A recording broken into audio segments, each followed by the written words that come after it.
1장 1절에서부터 6절 믿음의 사람에겐 비전이 있습니다 라는 제목을 함께 나눌 텐데요. 여러분, 우리 그리스도인들을 믿음의 사람들이라고 얘기를 합니다. 이 말은 그리스도인이라고 불리우는 사람들이 믿음이 없다면 그리스도인이 될 수 없다라는 의미예요. 믿음은 우리 신앙인들에게는 생명과 같은 것이고 가장 핵심적인 겁니다. 예수님도 믿음 없는 자가 되지 말고 믿는 자가 되라 분명히 말씀하셨어요. 여러분, 사람에게 눈이 있는 것처럼 이 믿음에도 믿음의 눈이 있어요. 그래서 믿음의 시력이 있다는 거예요. 믿음을 통해서 우리는 하나님께서 하시는 일을 볼 수 있고 알 수 있고, 또 믿음으로 하나님의 계획과 비전을 또한 알 수 있습니다. 그래서 믿음의 사람은 볼 수 있는 것이 있기 때문에 믿음의 사람에게는 비전이 생기는 거예요. 근데 이 비전은 이제 내가 사실 보는 것 같지만 사실은 하나님께서 보여주시는 것을 보는 거예요. 그게 신앙적인 의미의 비전의 의미입니다. 믿음의 조상이라고 불리우는 아브라함을 생각해 보면, 아브라함은 하나님이 갈대아 우르에서 부르셨을 때에 갈 바를 알지 못하고 나아갔다고 했습니다. 갈 바를 알지 못했지만 그는 하나님을 믿었어요. 그리고 하나님이 말씀하시는 것을 믿었어요. 그리고 하나님의 그 말씀에는 무엇이 있었느냐 하면 하나님이 보여주시는 비전이 있었다는 거예요. 내가 너를 인도해 줄 것이다. 그리고 내 자손이 바다의 모래알과 또 밤하늘의 별처럼 많아지게 될 것이다 라고 하는 비전을 하나님께서 보여주셨다는 거죠. 그래서 하나님이 보여주신 그 비전을 따라서 아브라함은 믿음으로 나아갔는데, 우리도 이제 믿음으로 살아갈 때 하나님이 주신 비전을 갖게 된다는 겁니다. 여러분, 예수님께서 또 제자들을 부르셨을 때 특히 베드로를 부르시면서 나를 따라와라. 내가 너를 사람 낚는 어부가 되게 할 것이다. 예수님이 부르셨을 때도 예수님은 베드로에게 비전을 보여주시는 거예요. 내가 너를 앞으로 이런 사람 되게 할 거야. 이런 일들이 너에게 있을 거야. 라고 하나님께서 비전을 보여주셨다는 겁니다. 자, 여러분에게도 분명한 것이 하나 있습니다. 하나님이 여러분들을 부르셨습니다. 여기에 우리가 믿음으로 아멘이 된다면 여러분, 스스로 나온 사람이 하나도 없습니다. 하나님이 부르셨고 그 부르심에 순종하여 나온 사람들이 여러분입니다. 그렇다면 그 부르심 속에는 하나님의 비전과 계획이 들어가 있다는 거예요. 그래서 믿음의 사람들은 하나님이 이루실 일들에 대해서 믿음의 눈이 뜨여져야 되는 거예요. 믿음의 눈이 열어져야 합니다. 믿음의 눈을 뜨면 우리가 보게 되는데, 여러분, 믿음의 영역이라는 게 있어요. 이것은 영적인 부분이기도 합니다. 영적인 부분이기 때문에 오늘 말씀 1절에 보면 보이지 않는 것들이라는 말씀이 나와요. 그러니까 이 보이지 않는 영역에 누가 계시냐 하면 하나님이 계신다는 거예요. 하나님이 계신 것을 알게 되는 것, 이게 바로 뭐라는 겁니까? 믿음이라는 거예요. 자, 히브리서 11장 3절 오늘 본문 말씀인데 같이 읽어보실까요? 믿음으로 모든 세계가 하나님의 말씀으로 지어진 줄을 우리가 아나니 보이는 것은 나타난 것으로 말미암아 된 것이 아니니라. 보이는 것은 물질 세계를 말하죠. 우리의 육신으로 보는 세계를 말합니다.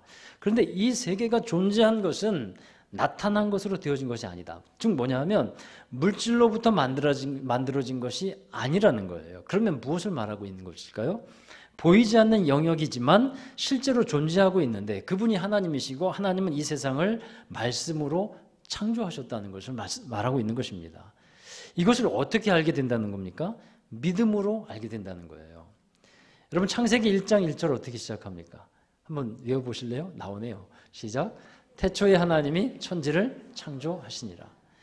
자, 이 성경의 첫 장을 떼면 나오는 이 첫 번째 말씀, 이 말씀이 얼마나 중요한 말씀인지 몰라요. 성경은 하나님이 천지를 어떻게 창조하셨는지 어떤 과학적인 원리에 의해서 만들어진 것인지를 설명하고 있지를 않습니다. 다만 그러니까 어떠한 방법에 의해서 이게 만들어진 것인지를 하나님께서 자세하게 거기에 풀어서 논리적으로 이성적으로 알 수 있게끔 풀어쓰지 않으셨다는 거예요. 다만 태초, 즉 영원 전부터 스스로 계신 하나님께서 모든 것을 말씀으로 창조하셨다는 것을 우리에게 선포하고 있는 거예요. 선포하고 있습니다. 그러면 우리는 이러한 선포의 말씀을 어떻게 받아들여야 합니까? 과학적으로 받아들일 수 없는 거예요. 믿음으로 받아들여야 하는 것입니다. 왜냐하면 성경은 과학책이 아니기 때문에 그래요. 우리가 지금 읽고 있는 또 은혜 받고 있는 이 성경은 과학책이 아닙니다. 그래서 과학적으로 접근하려고 하면 어떤 것은 설명이 돼요. 과학적으로 가면. 그런데 어떤 것을 지점에 가면 과학적으로 이것은 설명이 될 수가 없는 겁니다. 그래서 막혀버리게 돼요. 그게 당연한 거예요. 왜냐하면 성경은 과학책이 아니기 때문에 그렇습니다. 신앙의 책입니다. 믿음의 책이에요. 사실 사람의 이성과 논리와 학식으로 하나님을 알 수 있을까요? 여러분, 인간의 지식적인 것으로는 하나님을 알려고 해도 알 수가 없어요. 보려고 해도 볼 수가 없습니다. 하나님을 알게 되는 것도, 하나님이 하신 것을 받아들이는 것도 다 믿음을 통해서 알게 되는 거고, 믿음의 눈을 통해서 보게 되는 것입니다. 할렐루야. 여러분, 우리가 믿음으로 보면 하나님의 말씀이 기록된 이 성경이 이제 깨달아지기 시작해요. 믿음으로 보면. 성경을 볼 때 두 가지가 필요합니다. 하나는 믿음이 필요하고 또 하나는 성령의 비추임, 성령의 조명이 필요한 거예요. 그러니까 우리가 하나님의 말씀에 대해서 믿음으로 다가서잖아요. 그러면 성령께서는 말씀을 조명해 주기 시작해요. 그래서 그 뜻을 알게 하시고 깨닫게 하시는 거예요. 여러분, 계시에는 두 가지가 있어요. 어떤 계시가 있냐면 일반 계시가 있고 특별 계시가 있습니다. 일반 계시는 자연이나 다른 피조물을 통해서 어렴풋이 하나님의 손길이 있음을 깨닫는 거예요. 그러니까 하나님의 존재를 그 자연 만물을 통해서 인식하게 되는 거죠. 자연의 오묘함과 아름다움을 보면서 역시 하나님은 대단하신 분이야. 야, 하나님은 어떻게 이렇게 오묘하게 만드셨을까? 이런 감탄과 놀라움을 우리가 갖게 되는데 이런 것이 일반 계시에 속해요. 그런데 그것만 가지고는 부족해요. 그래서 특별 계시가 우리에게 주어졌는데 이 특별 계시를 통해서 하나님은 자신을 내어 보이시는 겁니다. 그 특별 계시가 바로 뭐냐 하면 예수 그리스도예요. 그리고 성경이에요. 그러니까 우리가 하나님을 어떻게 알아갈 수 있냐면 특별한 계시가 우리에게 주어졌는데, 계시라는 것은 나타내다, 드러내다는 뜻이잖아요. 예수님을 통해서 하나님을 드러내셨어요. 또 성경을 통해서 하나님을 드러내셨다는 겁니다. 자, 요한복음 1장 18절의 말씀을 함께 보시겠습니다. 읽어보시죠. 아버지 품속에 있는 독생하신 하나님이 나타내셨느니라. 독생하신 하나님이라는 게 누구입니까? 독생자 예수 그리스도예요. 예수님이라는 특별 계시를 통해서 우리는 하나님을 알 수 있게 되는 겁니다. 여러분, 구약 성경에도 하나님에 대해서 알 수 있습니다. 근데 더 감사한 것은요, 신약 시대에 와서 예수님이 오셨고, 예수님은 하나님의 성품이 어떠한지를 우리에게 보여주셨고요, 한없이 자비로우시고 사랑과 온유와 겸손을 갖고 살아가신 예수님을 우리는 성경을 통해서 보게 됩니다. 근데 단호할 때는 정말 단호하셔요. 예수님은 바리새인들처럼 거짓되고 불의한 것에 대해서는 아주 단호하시고요, 타협하지 않으십니다. 이러한 예수님의 성품이 곧 누구의 성품입니까? 하나님의 성품이에요. 그래서 예수님은 그것을 우리에게 보여주고 계시다 하는 겁니다. 요한복음 14장에 보면 빌립이라는 제자가 예수님이 십자가에 이제 자꾸 죽으신다고 하고 떠나신다고 하고 이런 말을 하니까 빌립이 이런 말을 예수님께 하면서 물어봅니다. 예수님, 아버지를 우리에게 보여주세요. 하나님을 보여주세요. 그러자 예수님께서 이런 말씀을 빌립에게 했어요. 빌립아, 내가 오랫동안 나와 함께 있지 않았냐? 근데 너는 나를 알지 않냐? 그런데 어찌하여 아버지 하나님을 또 보여달라 그러냐? 그러니까 무슨 말씀이에요?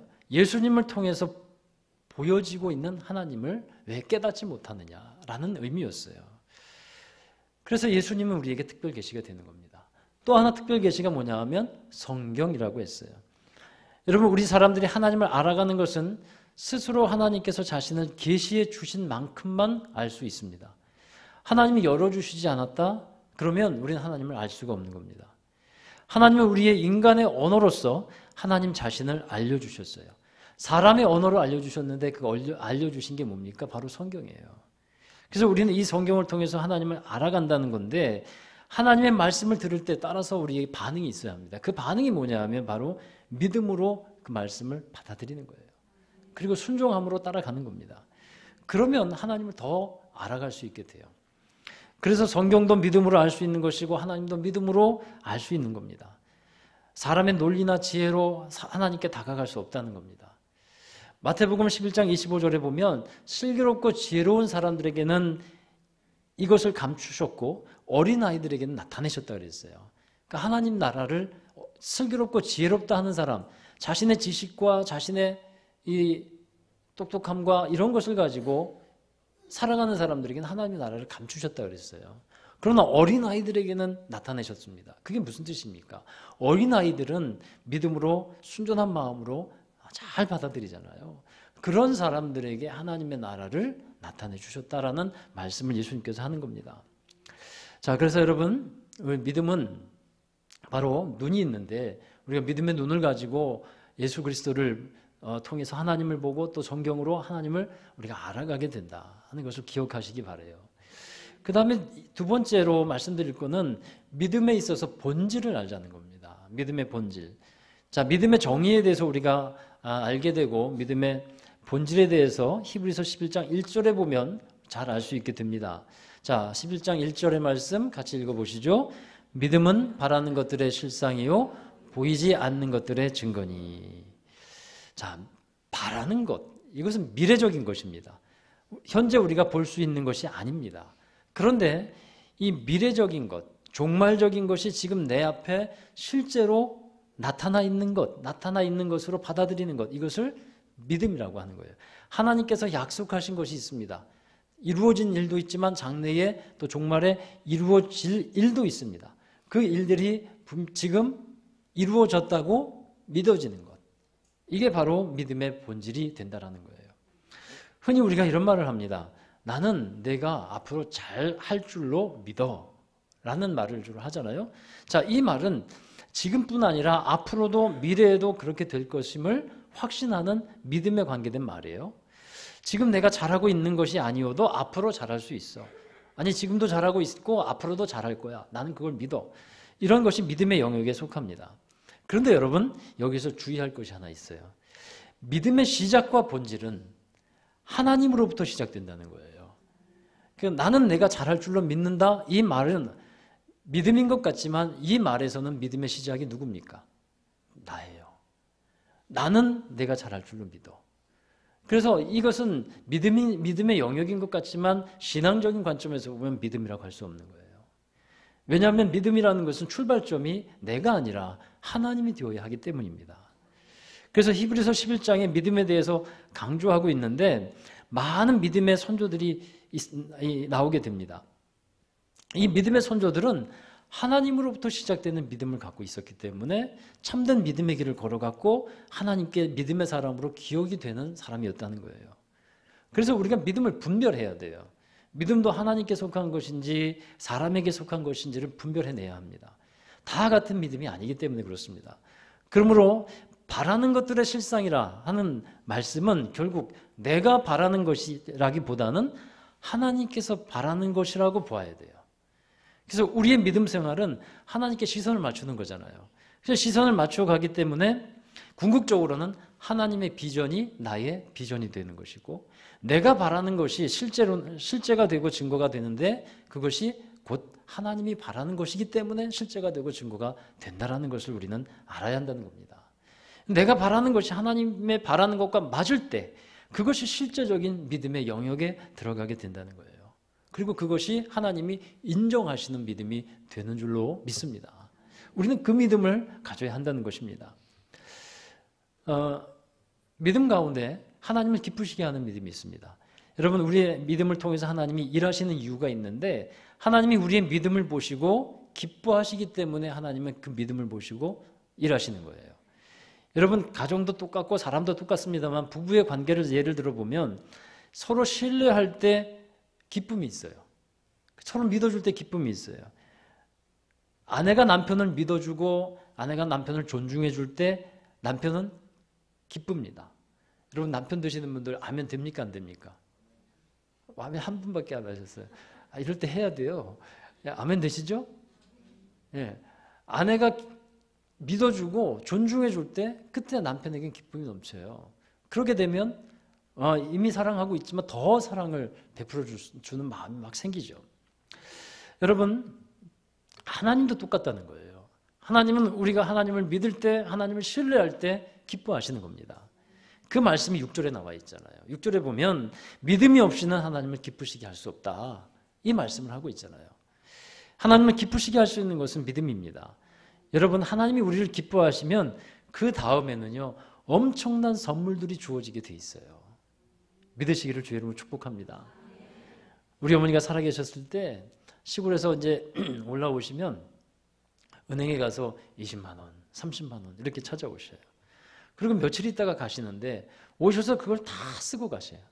어디 쓰냐 하면 손주들 용돈 주고요. 또 통닭 시켜주고 짜장면 시켜주고 용돈 주고 그러다가 다 쓰고 가십니다. 그러면서 하시는 말씀이 참 이래요. 참 신기하대요. 뭐냐 하면 20만 원 찾아서 다 썼다. 근데 아깝다는 게 아니라요. 근데 신기하게 안 아깝다. 아깝지가 않대요. 어머니 하시는 말씀이. 우리 어머니가요. 사시는 것을 어머니들 다 그렇잖아요. 전기세 많이 나갈까 봐 그 추운 겨울에도 보일러 잘 안 올리고 1,000원, 2,000원 아까워가지고 아끼시는 분이에요. 근데 20만 원, 30만 원이 자녀들에게, 손주들에게 쓰는데 안 아깝다는 거예요. 우리 어머니 이제 시골에 가면 마을회관에서 뻥하지 않습니까? 뻥 아시죠? 예, 뻥 하시는 거 들어보니까 10원 띄기, 20원 띄기예요. 그러면 어느 날은 기분이 좋아가지고요. 왜 이렇게 기분이 좋으시냐면 100원 땄대요. 기분이 아주 안 좋으면 뭐 그 옆에 내가 200원 따갔는데 그러면서 막 속상해요. 100원, 200원 아까워하는 분이요. 20만 원, 30만 원 안 아까워하시더라고. 왜 그렇습니까? 기뻐하니까 그런 거예요. 기뻐하니까. 그러니까 여러분, 우리 하나님도 똑같다는 거예요. 우리가 믿음으로 하나님을 기쁘시게 하면 하나님은 우리에게 은혜를 베푸시는데 안 아까워하셔요. 좋은 것을 아낌없이 주시는 분임을 믿습니다. 자, 민수기 14장 8절의 말씀을 한번 읽어보실까요? 여호와께서 우리를 기뻐하시면 우리를 그 땅으로 인도하여 들이시고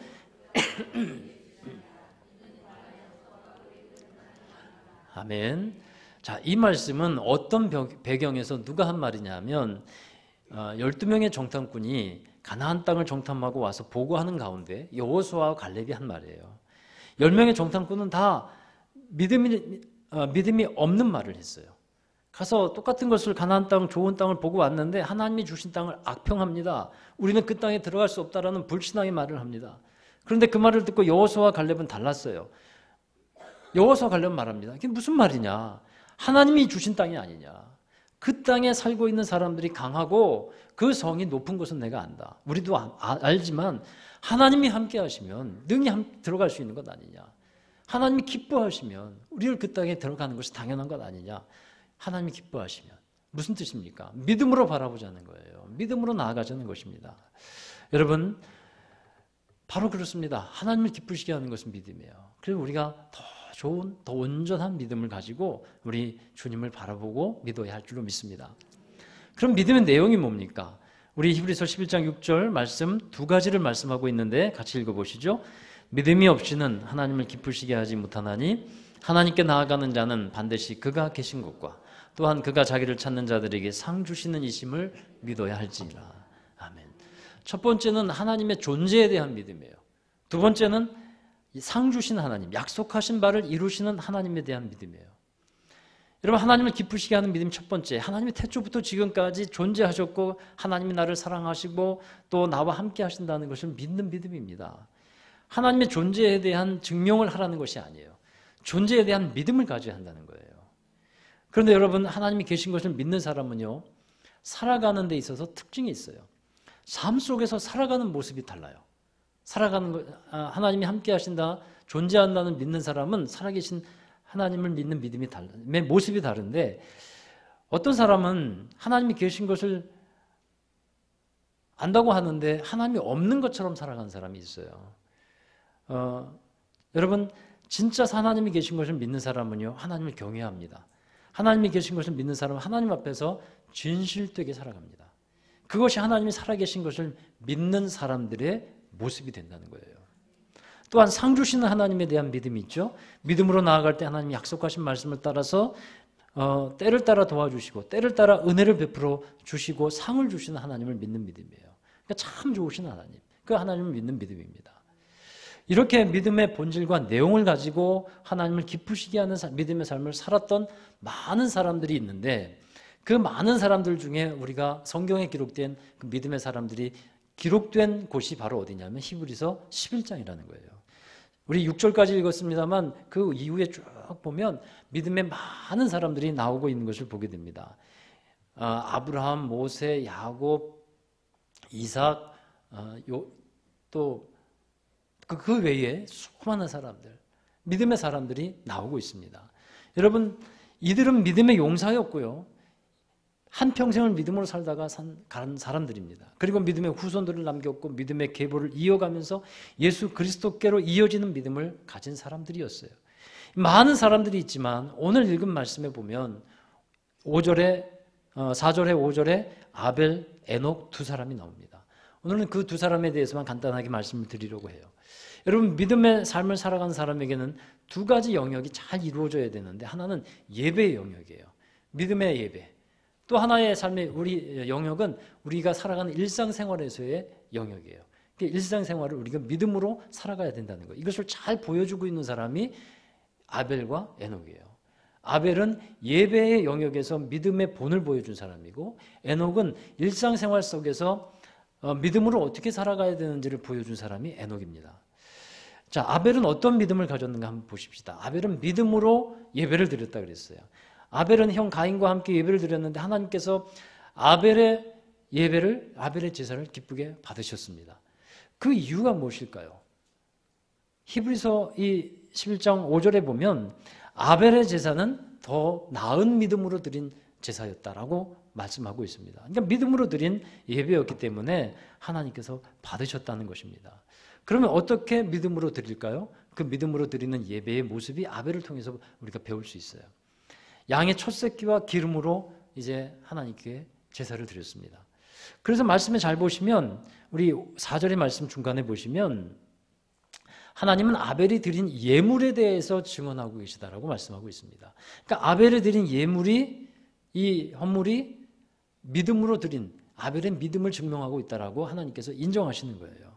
그래서 여러분, 예배를 드릴 때 믿음이 담겨 있는 우리의 마음이 먼저인 것은 맞죠. 또한 그 다음에는 드리는 예물을 통해서 우리의 믿음이 하나님 앞에 드려져야 돼요. 증거가 돼야 합니다. 그래야 할 줄로 믿습니다. 그것이 아벨을 통해서 보여주시는 예배자로서 믿음의 예배를 어떻게 드릴 것인가를 보여주고 있는 말씀이에요. 그러니까 우리가 마음으로 드리는 예배 하나님이 기뻐하십니다. 그러나 믿음으로 하나님 앞에 나올 때 우리가 최선을 다해서 정말 하나님을 감동시키는 그러한 예배가 될 수 있도록 잘 준비하는 것이 필요하다는 겁니다.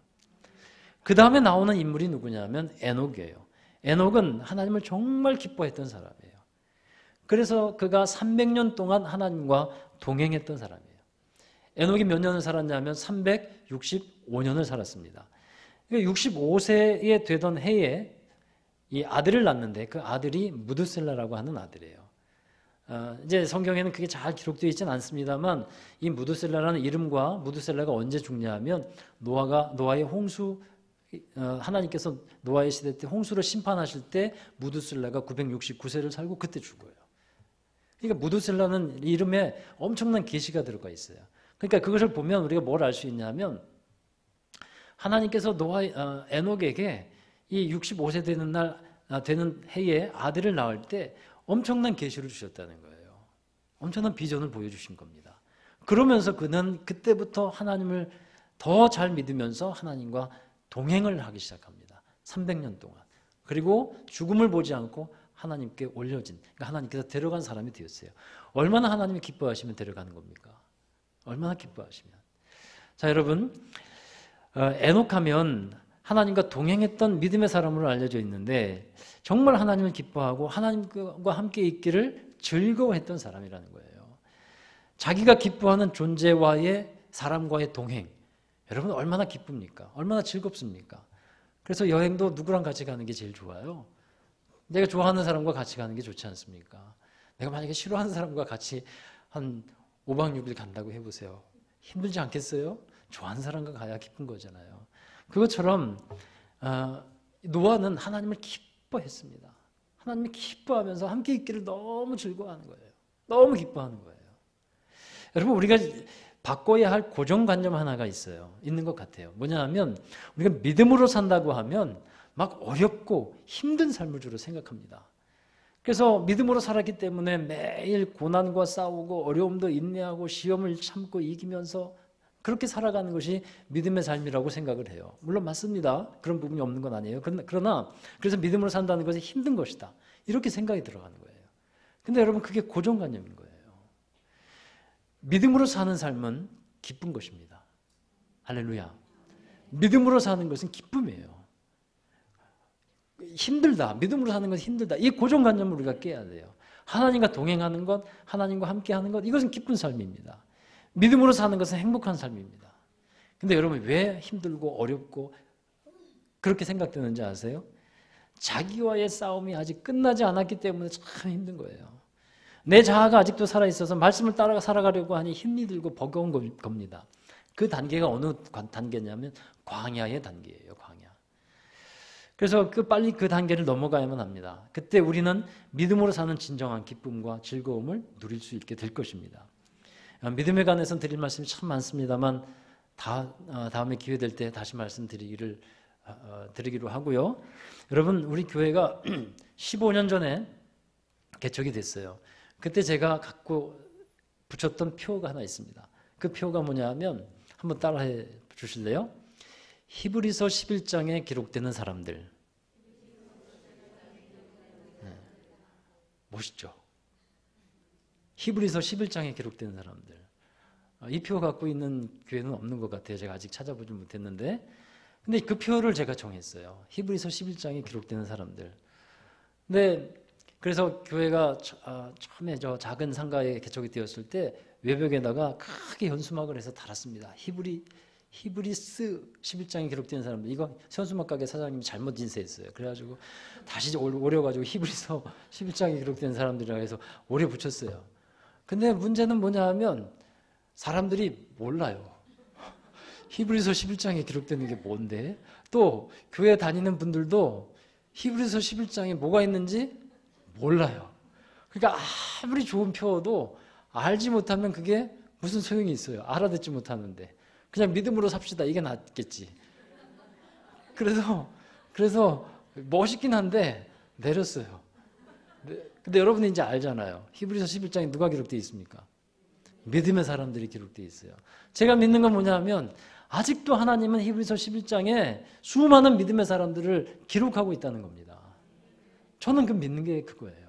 그래서 우리 교회와 우리 여러분 성도 여러분들이 정말 히브리서 11장에 기록될 수 있을 정도로 믿음으로 살았으면 좋겠어요. 그래서 하나님께서 인정하시는 믿음의 사람이 된다면 정말 하나님이 기뻐하신다면 우리를 통해서 하나님은 놀라운 일을 행하여 주실 것을 믿습니다. 믿음으로 승리합시다. 믿음으로 살아가실 주의 이름을 축원하면서 말씀 마치겠습니다. 하나님 감사드립니다. 믿음으로 살아가는 저희들이 되게 하여 주시고 믿음의 발자취를 따라가며 믿음의 선조들이 갔던 그 길을 우리가 본받으며 예수 그리스도를 바라보며 믿음으로 승리케 도와주시옵소서. 그래야 하나님께서 기뻐하시는 자 되게 하시고 하나님의 뜻을 이루어드리는 하나님의 백성들 되게 하여 주시옵소서. 우리의 심령이 믿음으로 말미암아 하나님을 더욱더 알게 하시고 또 하나님이 우리 안에 계시게 하시고 정말 하나님의 영광스러움에 함께하는 주의 자녀들 되게 하여 주옵소서. 예수님의 이름으로 기도하옵나이다. 아멘. 우리 다 함께 자리에서 일어나셔서 화성과 결단의 찬송을 부르겠습니다. 예, 우리 하나님의 꿈, 주님의 비전이 나의 비전 되기를 원하고 주님의 형상이 내 안에서 회복되어서 우리 하나님의 아름다움을 드러내는 삶을 되기를 원합니다. 우리 함께 그 간절한 마음을 품고 찬양하시겠습니다.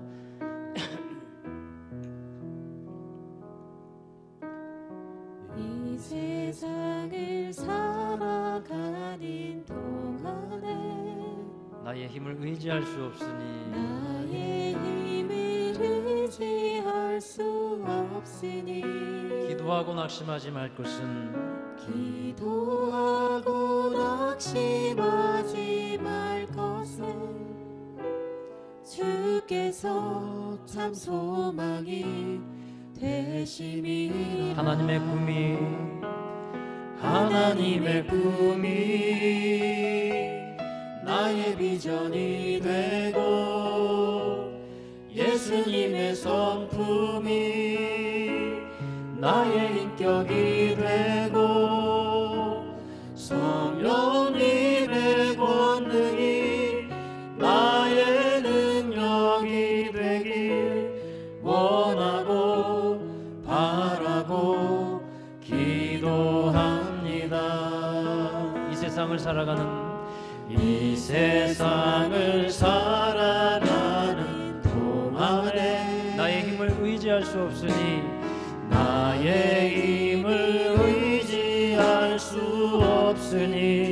기도하고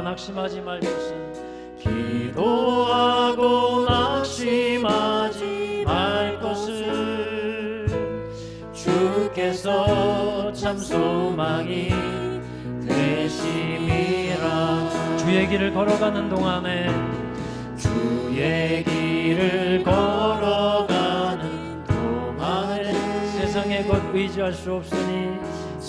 세상의 것 의지할 수 없으니 감사하고 낙심하지 말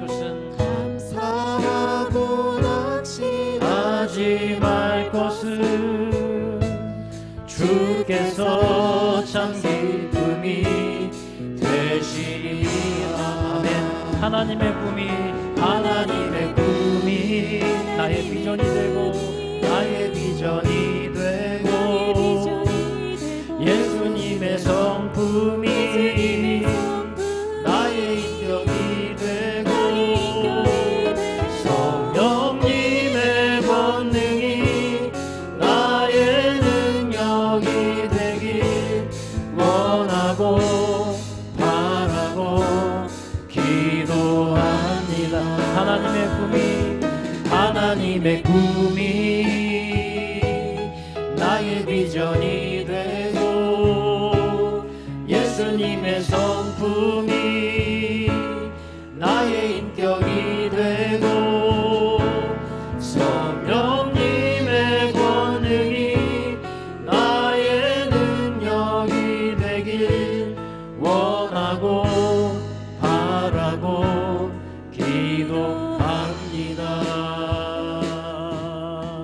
아멘.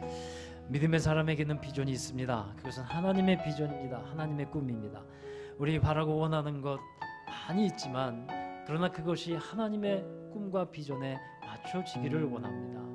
먼저 하나님의 꿈을 이루어가고 그 안에서 하나님께서 채우시고 일하시는 것을 보기를 원합니다. 우리 이 시간에 기도할 것은 하나님 믿음으로 하나님의 비전을 품고 나아가기를 원합니다. 또 믿음으로 예수 그리스도를 더 알아가며 예수님의 형상이 우리 안에 더 온전하게 되어서 예수님의 성품이 나의 인격이 되기를 원합니다. 그리고 하나님 믿음으로 성령께서 일하시는 것을 우리가 바라보며 말씀으로 선포하며 주님의 그 성령의 권능이 나의 능력이 되기를 원합니다. 그 기도를 우리 믿음으로 함께 드리십시다. 믿음으로 선포하면서 우리 세상으로 또 주님의 원하시는 곳으로 나아가십시다. 함께 기도하겠습니다. 걸어가시